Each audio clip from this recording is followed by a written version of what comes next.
There are many things that I wish I would have known sooner about being an adult. And no, I'm not talking about the age-old I don't know how to do my taxes rant or how I can go to jail if I kick a child, but rather I want to discuss the deep and raw aspects that surround adulthood and how important they are to surviving this god-awful yet wondrous world. And what better way to learn about adulthood than through the lenses of animation and sitcoms, like the anime Aggretsuko, the adult animated series Bojack Horseman, and the beloved mockumentary The Office. Not only are these my favorite shows of all time, but they all taught me the 4 crucial lessons of being an adult. 1. The art of being alone. 2. The seriousness of platonic and romantic relationships.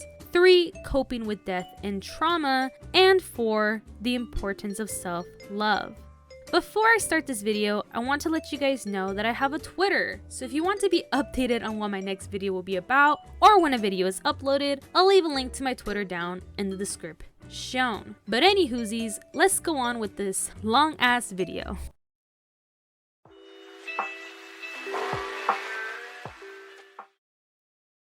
Being alone is something that a lot of people, including myself, are afraid of. The thought of having no friends, being single forever, or dying alone is quite scary. However, I think we view loneliness as this monstrous enigma because growing up, we aren't taught that being alone is okay. Sometimes we won't have that friend, family member, or significant other by our side 24/7 because either work and or college gets in the way, family obligations need to be done, or financial stress that needs to be dealt with. Therefore, most of the time, we will be dealing with stuff on our own. But the thing about being alone that people seem to forget is that we've been living life alone already without even realizing it. Like taking a shit, taking a shower, waking up, dreaming, breathing, thinking, dressing, driving, building your career, choosing what to eat, etc., etc. Now, you can do some of these things with other people, but at the end of the day, we end up choosing to do these basic tasks all by ourselves. So then, why are we still so afraid of being by ourselves? I don't know the exact answer, but I think it might be due to us being forced to confront our inner thoughts. Thoughts that we tend to bury while we are interacting with other people, or focusing on a project, or out in the world doing errands. Thoughts that can be detrimental to our well-being if not taken care of. However, even though the art of being alone is a skill that is easier for some people and excruciating for others, it is possible to learn. And I'm a little bit of both. You know, there are days where I'm like, I don't need no man. I'm an independent woman who has her shit together. Who needs new friends anyway? Blah, blah, blah, blah, blah, right? But then there are days where I'm in my room crying and I feel like I have no one. Even though there isn't anyone physically around me, I know that I have people who I can reach out to for help, but I choose not to. Why, you may ask? Because, just like many of you, I am too weak to do so in the heat of the moment. There are also days where I wish I could have someone with me while I'm doing laundry, or someone that I can vent to or who can understand me on a deeper level. Having this desire for companionship, whether that be platonic or romantic, is what makes us human. Our feelings of loneliness are valid and we shouldn't be ashamed of it. Basically, what I'm trying to say is that the one thing that I wish someone would have told me sooner is that I'm not the only one who is dealing and growing with this underlying fear. And we can see this massive struggle presented in shows like Aggretsuko, Bojack Horseman, and The Office. These shows do a phenomenal job showcasing what it's like being alone and feeling lonely as an adult. Let's start with the anime Aggretsuko.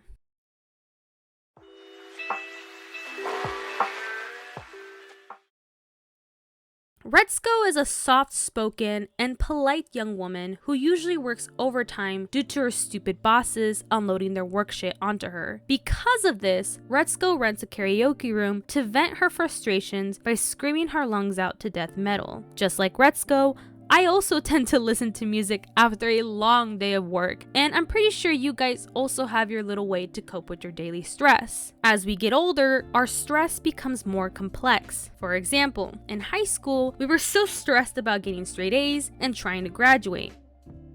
Whereas now we stress about things like insurance, rent, our careers, our romantic lives, and even our health. So to not go too crazy, we tend to find outlets to release our frustrations, like riding a bike or journaling. So in Retsuko's case, her way of dealing with her suppressed emotions is through yelling to death metal. Within the four walls of the karaoke room, Retsuko gets to finally be her genuine self. I'm pretty sure most people watching this video could agree that working at a 9-to-5 job involving interacting with people and putting a nice face on is exhausting, and sometimes we just want to be left alone.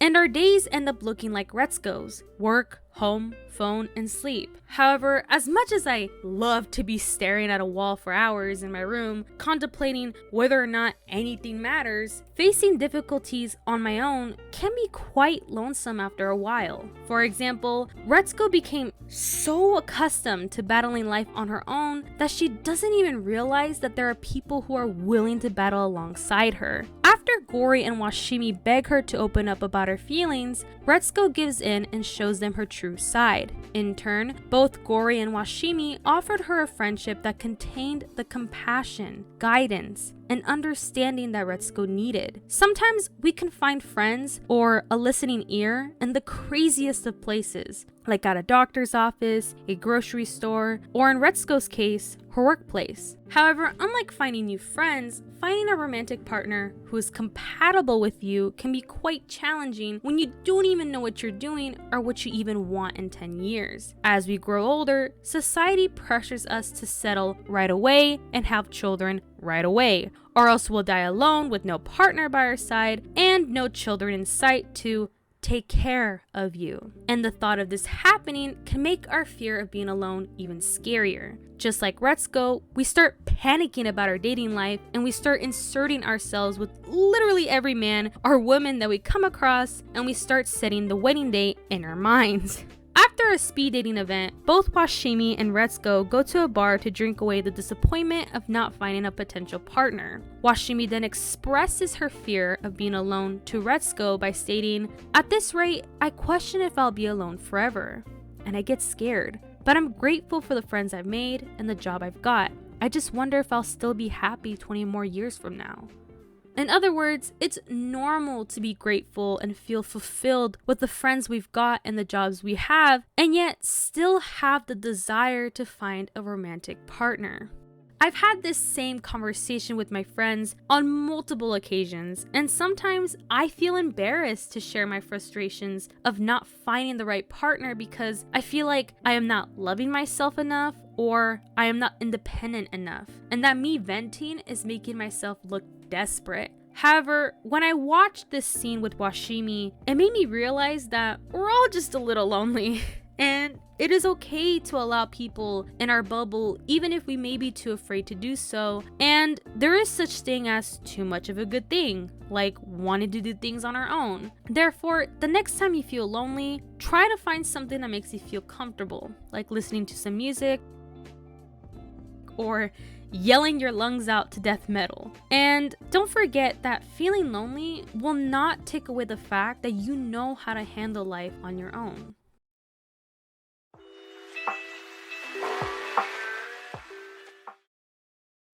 Bojack is a depressed, narcissistic, and self-destructive man who is famously known for being in an old 90s family sitcom and is now living in a big mansion all by himself. Due to his underlying fear of being alone, Bojack turns to alcohol and drugs as his outlet. Now, don't get me wrong, even though I don't partake in drinking or other things, I know some people who responsibly use certain drugs and alcohol to get lit at parties and to have fun with their friends, which again can be an outlet for some people because others need that type of fun to get through their everyday stress. However, when a person like Bojack turns to drugs and alcohol as their main source of relieving their stress, it can lead them to an extremely unhealthy and dangerous path. Because of this, Bojack blocks himself from his inner self that needs healing and tends to do very questionable decisions to fulfill his feeling of loneliness.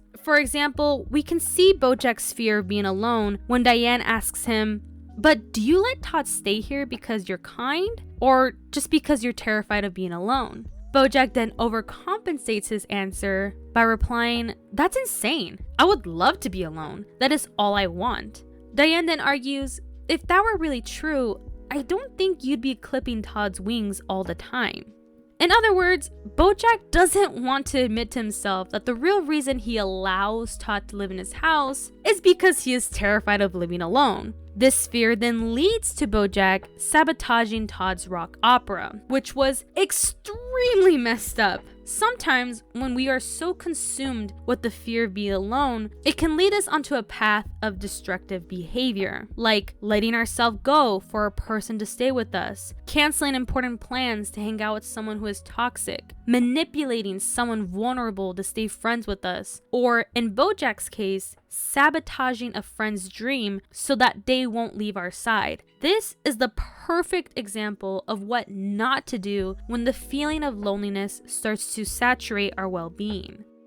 Another outlet that people tend to use to get away from being alone is traveling somewhere new. This can be a great way to see the world, discover yourself, and get away from all the stress back home. However, when used as a way to escape yourself, it can backfire in an instant. We can see this happen with Bojack's ghostwriter, Diane.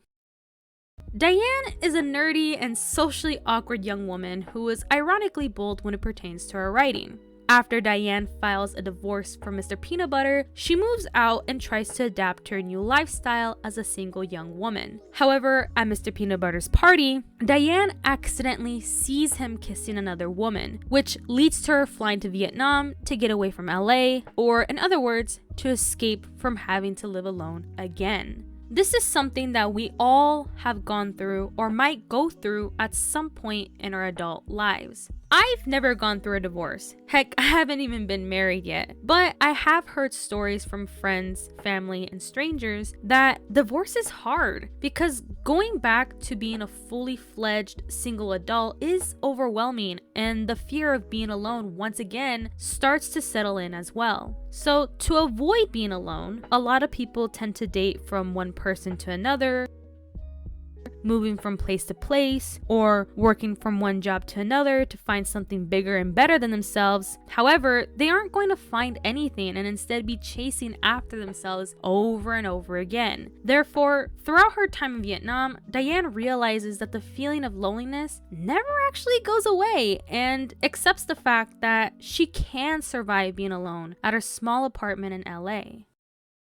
The third and last character I want to include in this section is Princess Carolyn, but I'm going to refer to her as PC just to make things easier. But anyway, PC is a hard-working agent who often finds herself between prioritizing her career and her relationships. Because of this, people, particularly society, project their fear of being alone onto PC's life. For example, after PC and her semi-divorced boyfriend, Rutabaga, quit their jobs to start an agency together, Rutabaga tells PC, "Carolyn, you're a single woman in your 40s. Can you really afford to be picky? What, you think you're gonna find some perfect unattached guy who's gonna love you as I do? If you're holding out for something better, well, I hate to break it to you, but you're gonna be alone for a long time." PC strongly replies, "I'm not afraid to be alone," and walks away from that incel of a bunny and starts her new agency on her own like a fucking badass. This scene really got to me because I hate when people tell grown men and women that they should just settle so that they don't have to be alone. And if you are alone in your 40s or whatever age you are, then there's something inherently wrong with you, which obviously isn't true. As we grow older, other people in our lives start to project their fear of being alone onto us, like our parents or friends who are in committed relationships. But the thing that makes PC and other people like her different from society is that they actually enjoy their own company and are okay with being alone. Wow, what a concept that some people just don't understand. Another instance where her wanting to be alone is put into question is when her ex-boyfriend Ralph tries to insist that he wants to raise a baby alongside her, despite them being ex-lovers, and PC having a change of heart on which direction she wants to take on raising a baby, which is on her own. PC wants to raise their baby alone, and that is a choice that everyone in her life needs to respect and honor her by. Therefore, when the feeling of loneliness starts to creep up on you, 1, make sure that you aren't sabotaging your friendships. 2, don't run away from being alone because you actually might learn something new about yourself. And 3, if you want to be alone, then be alone. Your worth is not dependent on that.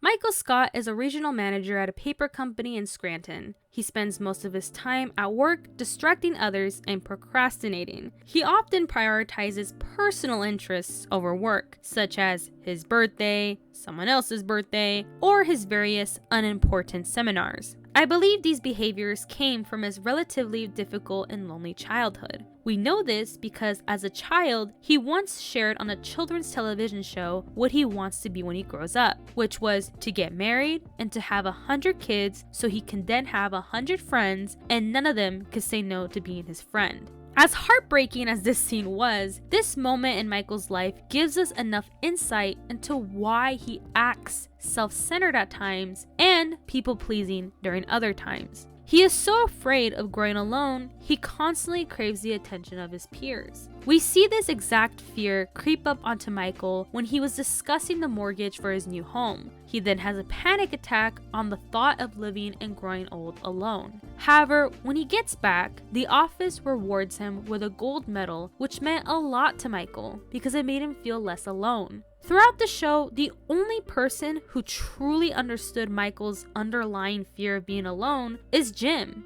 For example, in the episode Email Surveillance, Michael was upset at Jim for not inviting him to his barbecue. Therefore, instead, Michael spent the rest of his evening attending his improv club. However, the club members didn't even want to hang out with Michael for the rest of the night either. Michael then turns up to Jim's party and tries to enjoy himself by singing karaoke. As pathetic as Michael may have looked singing by himself, Jim decided to join in with Michael to make him feel better. Another instance where Jim offers his company to Michael was when no one showed up at Michael's Room 308 party. Jim saw how lonely Michael was and decided to party with him, which again made Michael feel appreciated. Lastly, the moment that solidified Jim's friendship with Michael was when they both needed to decide how they were going to distribute promotions to everyone in the office. Michael tells Jim, "I used to have to do this part alone, and it was the worst." In other words, Michael was so glad that he had Jim struggling alongside him, because for years, Michael had to deal with the hardships of being a regional manager on his own. Therefore, when the thought of growing old alone starts to induce panic in your everyday life, remember to breathe and come back to the realization that you will not be alone forever. Even though it may feel like you will be lonely forever, just know that there are many people who exist out there that will appreciate what you have to offer and who will gladly sing and dance alongside you when you need it the most.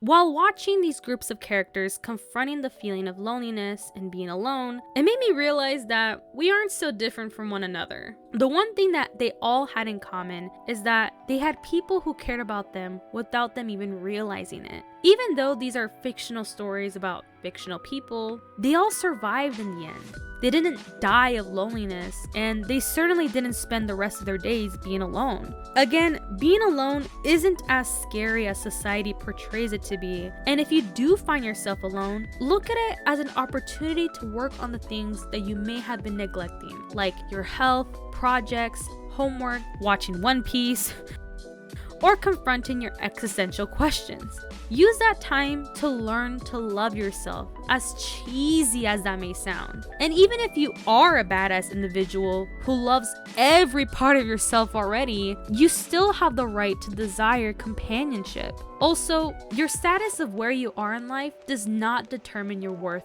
whatsoever. And I want to end this video telling you, the viewer, that you are deserving of so much love and compassion.